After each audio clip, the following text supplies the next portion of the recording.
Good morning, families, and happy Sunday. This is Principal Froelich, and I just wanted to give you a quick update on distance learning and how this will work. I know there are many questions, and believe me, by week 2 or week 3, we're really going to be cruising. This is new for all of us, but we will do it together.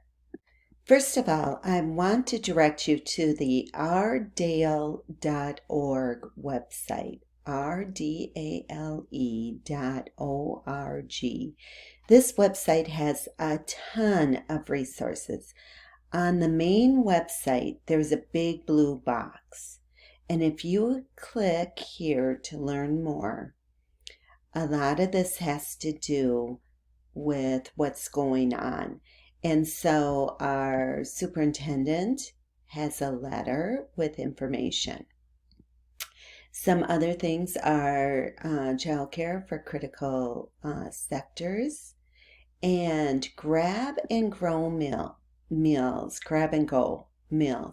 Meadow Lake is a website for lunch from 10 a.m. till noon. So here are all the schools doing it, but Meadow Lake 10 to noon. That will be a great website. The other one I want you to look at, if you need internet, this is a great website right here for internet. So if you need this translated into Spanish, it will translate into Spanish or into Somali, or the other languages are right here. Now the next thing I want you to see is under schools. If you go to the elementary schools and you go to Meadow Lake Elementary,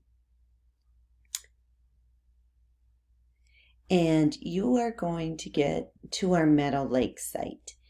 And under students, this is where Clever is. You'll hear the children say that they need to get to Clever. And then Mrs. Braun, our media teacher, she just has a ton of resources. And so you can go through any of these resources here, and she has been adding things. She's also has some media links for the students, and I sent you last week through the Constant Contact parent newsletter how to check out ebooks online. So Mrs. Brown will have that too within here. Now on Monday morning by 9 a.m., the teachers will be emailing you a scorecard. If you do not receive the scorecard by email, that means that your email address is wrong. So please contact us at school and we'll get that changed right away. So here's an example of a grade 5 scorecard. We put the teacher emails right here so that you could email the teachers.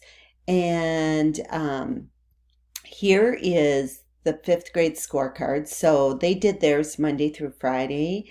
Other teachers did it by score up on the top. And so you can see the scorecard that the students pretty much, this is their routine during the day. So they're going to understand a lot of this. But that's why we put the teacher emails, so that you can just email the teacher or respond back to the teacher if you have any questions, or you can also call their phone. Many of them will be working remotely, but they will be checking their voicemail. There are art lessons and music lessons. And then for 4th and 5th grade, you have your Phi-Ed lessons. And all of our teachers will be using Google Meet for meeting with students, so as we get that up and running.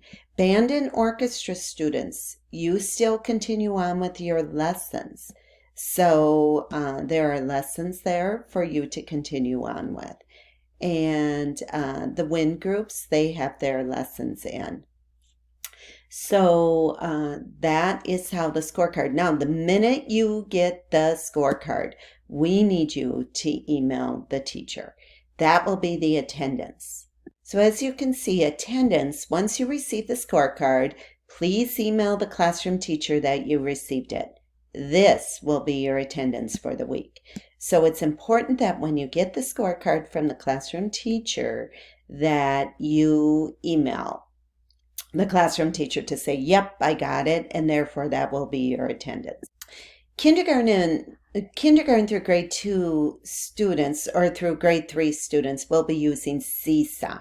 So if you do not have a Seesaw account, please contact your classroom teacher.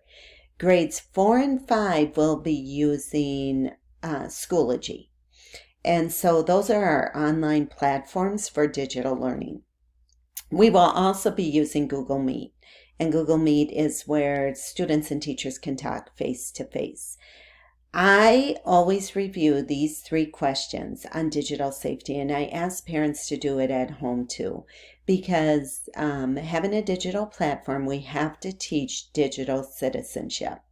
So here are 3 easy questions for you to use with your children all the way through 12th grade. 3 questions to ask. Did my teacher ask me to do it? In other words, if I'm online and I'm on a website, is this a website that my teacher asked me to use? Did my parents give me permission to do it? Because sometimes it's not school related, but parents are saying it's okay to watch this or it's okay to do this. So one of these has to be a yes in order to do it. If the answer to question 1 and 2 is no, then question number 3 has an answer of no. Should I do it? So these are 3 questions you can use with your child, and they're important questions. They're life questions. So I just want to say, as we go into this next part of learning with distance learning, the first week, we'll struggle through some things, and that's okay. That's what learning's about. If you always get it right the first time, you're not learning. So it is okay to struggle through it at first. And we know these young students, they are so digital savvy. I have learned a ton on distance learning, and I'm continuing to grow. But as I have my own daughter, and she'll just click away and say, well, just do this, this, and this. I'm like, okay, you are teaching me new things. And so we are all learning. But I want to say happy Sunday and thanks for watching the video.